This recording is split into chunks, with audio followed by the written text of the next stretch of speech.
Good day, ladies and gentlemen. Merry Christmas. This is my Christmas show today. And I'm sorry that the world is in such a mess. Today's December 24th, 2023. Sorry the world is in such a mess, but we got to go over some of this stuff and we got to take a look at what's going on out there. Iran now threatens to close the Mediterranean over the Gaza war. Now, how can Iran close the Mediterranean? I can understand how Iran can. Well, first off, I got to show you guys the map. Okay, the map. Okay, this is the Mediterranean right here. Now, the Mediterranean, come down here. Here's Jerusalem, and here is Israel. It's on the Mediterranean, along with Lebanon, along with Egypt right here, and the entrance to the Suez Canal that goes down into the Red Sea. Now, you've been hearing a lot about what's happening with shipping in the Red Sea. Now, if I zoom out a little bit here, you can see that they come in down here in the Suez Canal, and they travel, and this enables them not to have to go all the way around Africa. So if they can't get through right here, through this Gulf of Aden, and through the Suez Canal, then they have to go all the way down around Africa here and go down around the southern part of Africa to get where they're going. So that's the Mediterranean Sea. But if you guys can notice here that Iran is way inland from the Mediterranean Sea. So the only way that Iran could possibly close the Mediterranean Sea is if they use proxies like Houthis to do it. Says Iran now threatens to close the Mediterranean Sea over the Gaza war. Pressure is mounting on the Biden administration to respond to Iran or its Middle East regional proxies in some way. In other words, respond to the Houthis or Hezbollah in some way. Pressure now coming on. And so this article right here. Now, a lot of people are going to miss this. It's in the news right now. It's not just on, I got the story here from Hindustan Times, but it's also here on CNN, too. It talks about the Pentagon says, now people are going to miss this and the implications and how important this part really is. This is the part that might lead this to becoming a regional war rather than a war just in around Israel. Pentagon says a chemical tanker is struck by an Iranian drone in the Indian Ocean. So where are we talking about here? Well, let's go back to the map again. The Indian Ocean, okay? This is the Indian Ocean right here. We'll zoom out a little bit. You see, there's India. This is the Indian Ocean. So it was somewhere over here. So it wasn't where we've been having the trouble over here in the Mediterranean Sea and down into the Red Sea with these Houthis. This is totally different. This is way over here in the Indian Ocean. Someplace in the Indian Ocean. I don't know exactly where, but let's go back to the story.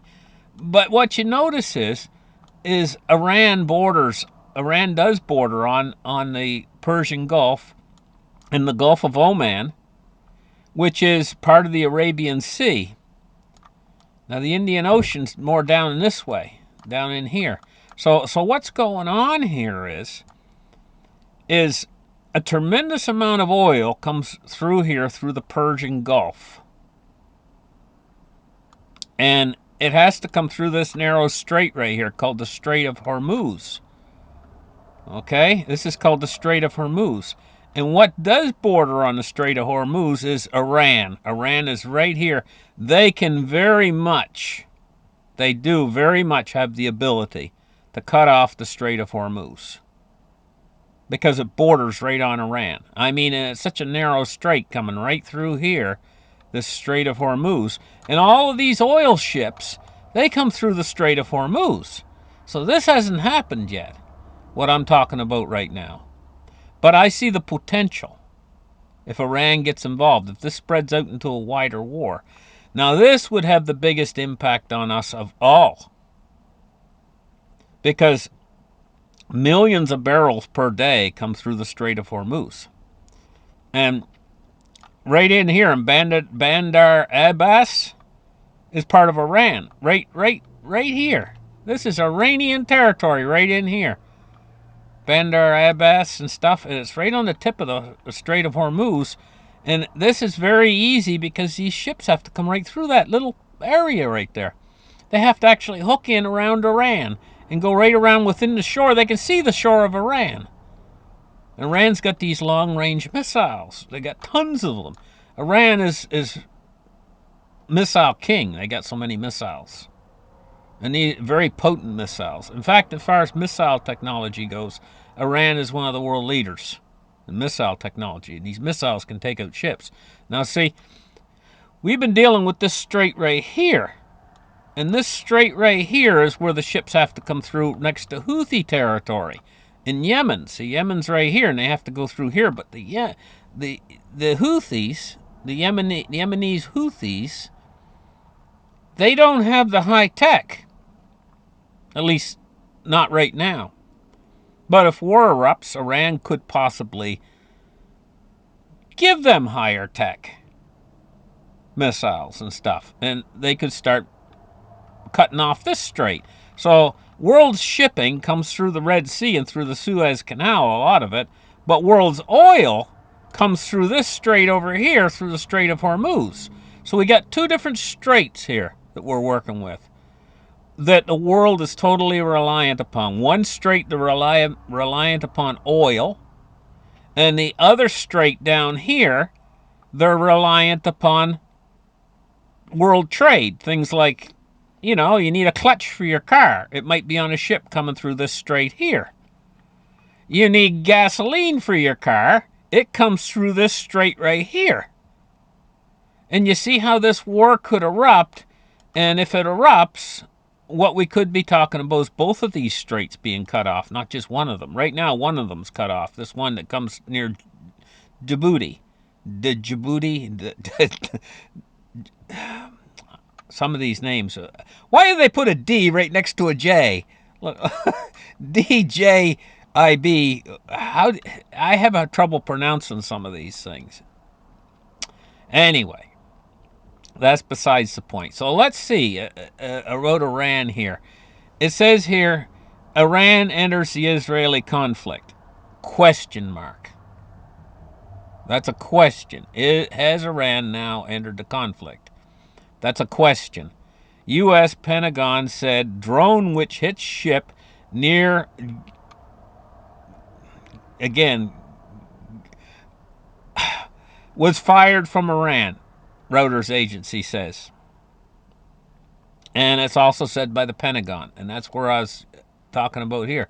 A chemical tanker was struck by an Iranian drone in the Indian Ocean. And it says a chemical tanker operating in the Indian Ocean was struck by an Iranian attack drone Saturday, as the United States Department of Defense officials said. The seventh Iranian attack on commercial shipping since 2021.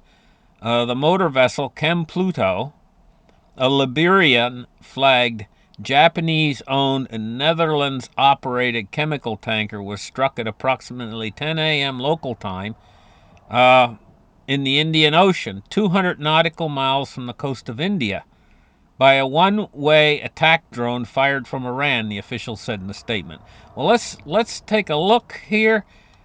Just off the coast of India, 200 miles. Probably somewhere in this area right in here it was hit. This is big. Guys, this is big.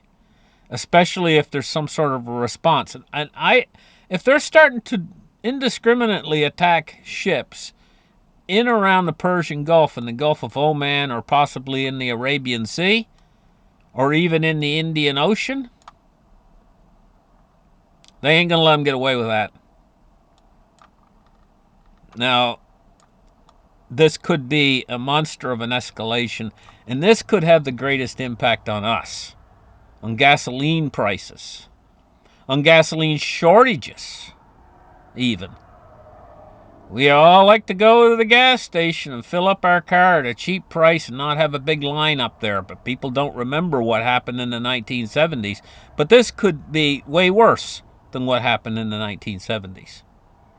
This could be you can't get to work tomorrow because there's too big a long line up at the gas pumps, and by the time you get there, the gas is all gone.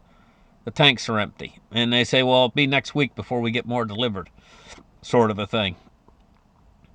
That's what would happen if you take all of the oil production of that comes through the Persian Gulf and it gets cut off because there's a war and Iran's right there.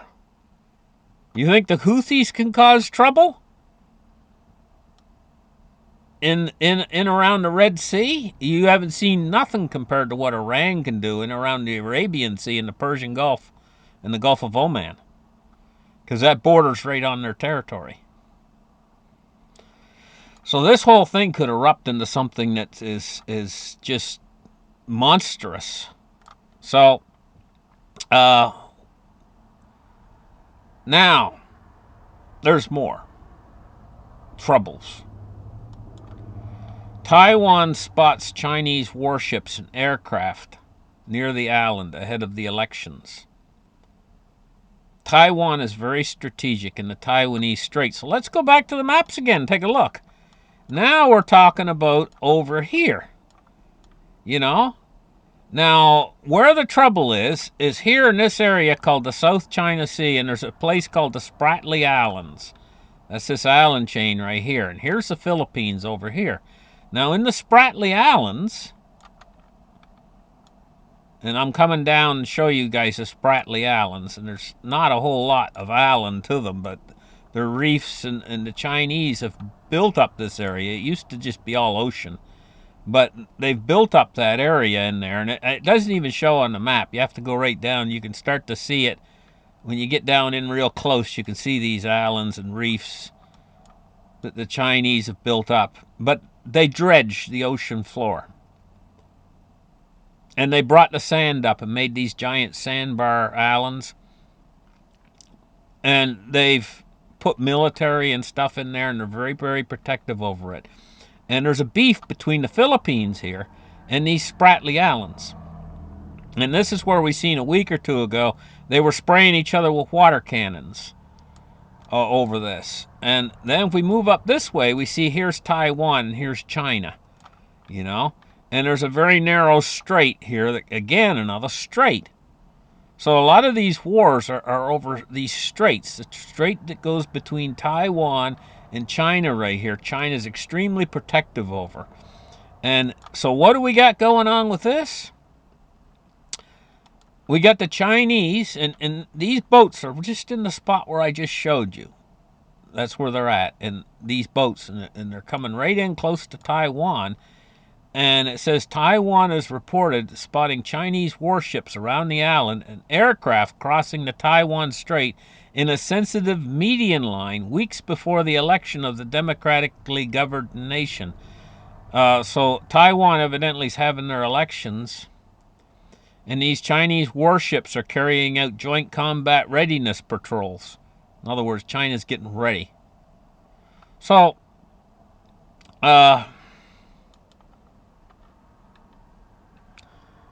let's take a look at this.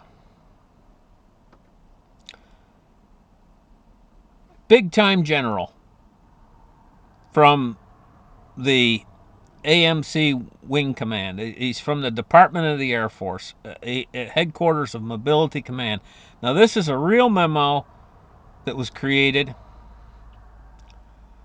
back, I guess, in February the 1st of February 2023 was when this memo was created. And you have to understand something about these generals that are deep within the military. They have information available to them that you do not have.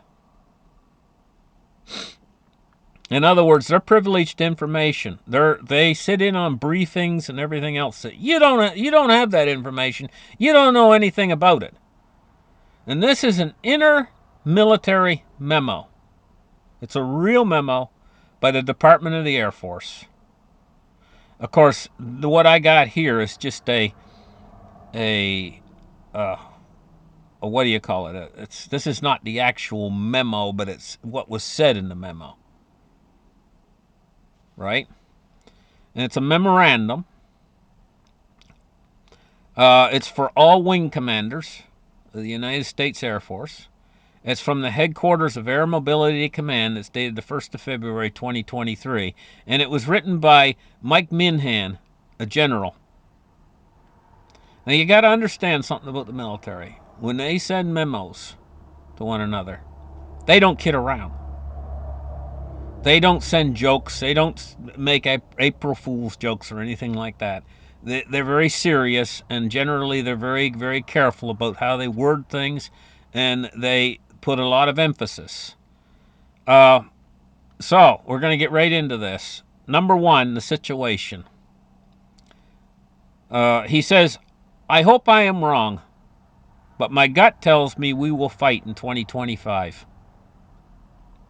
Chinese President Xi Jinping secured his third term and set his war council on October 2022.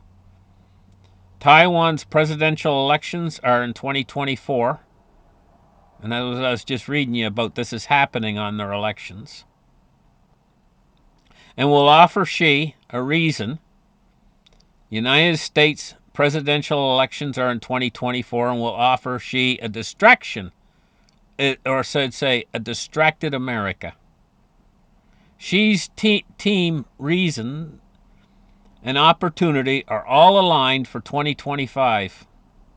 We spent 2022 setting the foundation for a victory, and we'll spend 2023 in crisp operational motion building on that foundation. If you want to know what the operational motion I demand looks like, look at what Total Force Team Charleston did in January. Commander's intent, this is number 2, it says, go faster, drive readiness, integration, and agility for ourselves and the joint force to deter and, if required, defeat China. This is the first of 8-month directives from me. You need to know I alone own the pen on these orders. My expectations are high, and these orders are not up for negotiation. Follow them. I will be tough, fair, and loving in my approach to secure victory. Number 3, end state. A fortified, ready, integrated, and agile joint force maneuver team ready to fight and win inside the first Allen chain. Maximize the use of force and the tools we currently have and extract full value from the things that currently exist. Close the gaps. C2 navigation, maneuver under attack, and tempo. Number 4, risk. Run deliberately, not recklessly. You will be governed by the principle and calculated training risk, which you shall interpret to mean the avoidance of death, serious injury, and Class A damage to attain higher readiness, integration, and agility if the tactic, technique, and procedure you are developing increases AMC's, that's the Air Material Command's, ability to fight and win inside the first Allen chain. Now, what they're talking about, the first Allen chain, is I think it's over here in the Pacific, near China. In other words, same thing we went through in World War II. They were fighting over there in the first Allen chain. They were fighting over there in the Pacific. They used to refer to it as fighting in the Pacific. He says, move out. If you are comfortable in your approach to training, then you are not taking enough risk. Number 5, OT and E. Attached are our OT and E efforts from 2022, Fall Phoenix Rally, which will guide our preparation, but are not intended to limit creativity of approach. This is not an all-encompassing list. I expect you to move out briskly in the monthly tasks, anticipate the projected tasks, and weave them eloquently into your unit's training and operational battle rhythms. Number 6, all AMC Air Material Command aligned personnel with weapons qualifications will fire a clip into a 7-meter target with the full understanding that unrepentant lethality matters most. Aim for the head. All AMC personnel will update VRED virtual record of emergency data. All commanders will acknowledge this order directly to me immediately, then report all 2022 accomplishments preparing for the China fight. Now you get that? Preparing for what they're doing right now is they're preparing for the China fight and forecast major efforts through 2023 through command chains by COB 28 by February 2023. Efforts in 2023 through command chains by COB 28. COB 28. That number's ringing a bell here somehow. Number 7. All units will report progress toward establishment OT&E requirements for into-the-com operations discussed and reviewed by Fall Phoenix Rally. Says all AMC personnel will consider their personal affairs and whether a visit should be scheduled with their servicing base legal office to ensure they are legally ready and prepared.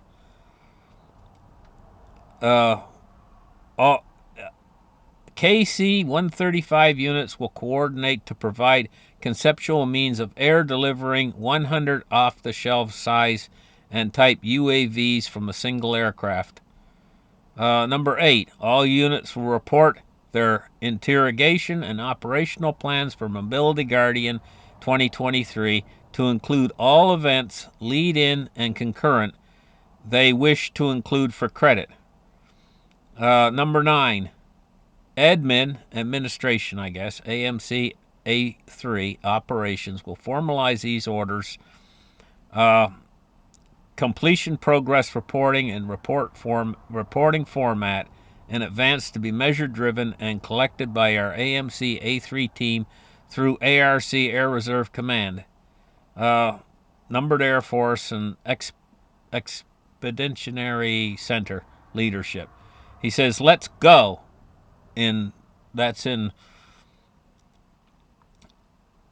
emphasized. Let's go, he says. Michael A. Minham, General, U.S. Air Force Commander. So basically, the long and the short of this AMC memo by Mike Minham is that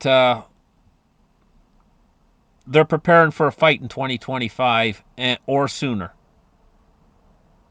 against China. The United States against China. That's what they're preparing for. And it's over Taiwan. And Taiwan has become very much a subject of interest here. We have, it says today, the Ministry of National Defense says today we have detected PLA, People's Liberation Army, I guess that's what it is, Chinese, in other words, Chinese aircraft, 10 of which crossed the median line, and they conducted a joint combat patrol in the area, I guess, of in around Taiwan right now. This is going on. It's Chinese warships and aircraft next to the island. Let's take a look right here. Here's Taiwan. There's someplace in around Taiwan here, really close. And of course, they haven't got far to travel from China. You know something interesting here? Look at in this area around the dense such dense population, so many cities, and these are big cities. Look at Shanghai, Shanghai and a lot of these cities. Where's Wuhan? I'm just interested. There's Hunan. There it is, Wuhan. There's Wuhan. There's Wuhan right here. I think Wuhan's got like 11 million people. And you can just tell by looking at all the roads that this is all just densely populated China.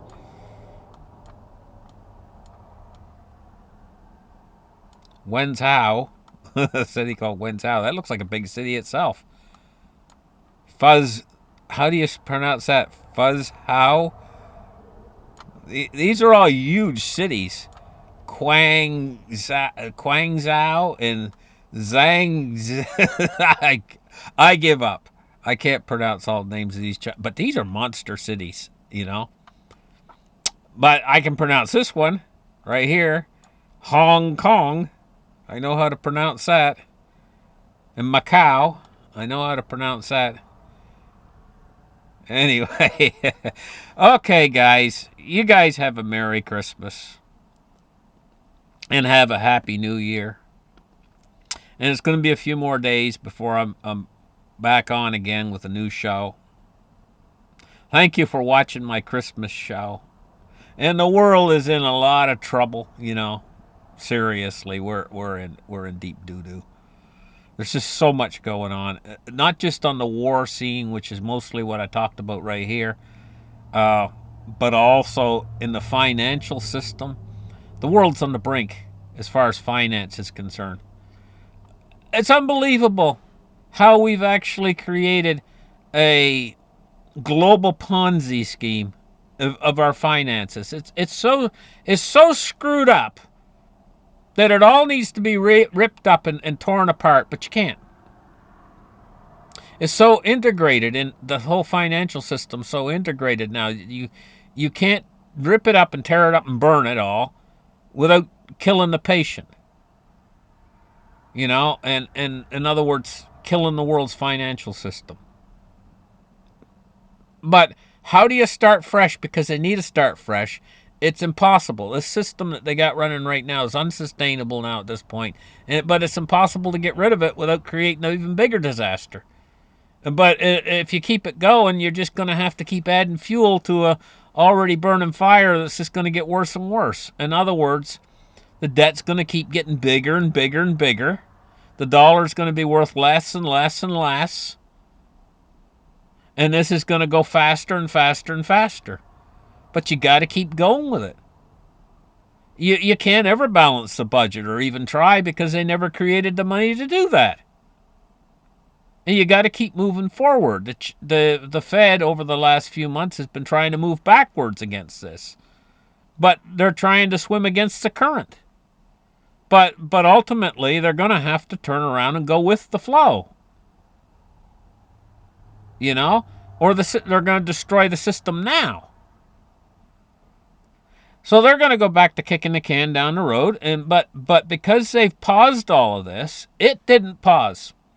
In other words, now this is very important for you guys to understand. Perhaps I should have put this sooner in the show. Hopefully you guys have hung in this long and still listening. This is very important to understand is that even though the Fed tried to swim backwards against the current here and tried to move all this back, it was still, the undercurrent was moving forward, resisting what they did. It's so big and so large that as far as the whole thing has actually moved forward. While they've been trying to push it back, it's been moving forward. And so now, in order for them to catch up, they have to make up ground. In other words, it's going to take so much more money into the system now to catch up to where they left off when they started to do all this quantitative tightening and raising interest rates and stuff. What they're going to have to do is try to catch up. It's like a guy that a bus is only moving 1 mile an hour. A guy jumps off the bus, right? And he's over there doing something, maybe buying a newspaper. Meanwhile, the bus is only going 1 mile an hour, but now he's going to have to run to catch up to get back on that bus again. And that's the way with the money. The money in the debt has been moving forward, even though the Fed's resisting. Now they're going to have to run. That means they're going to have to run the money printers faster than ever to try to catch up to stop a cycle that they've created. In other words, a depression that they're creating. And when they do that, we're gonna spring forward in devaluation of the dollar at that point when they have to do that. I hope I tried to describe that using an analogy. difficult to describe that and put it in words, what's happening right now with that. You guys have a great Christmas, and we'll catch you guys in the next show. Bye-bye.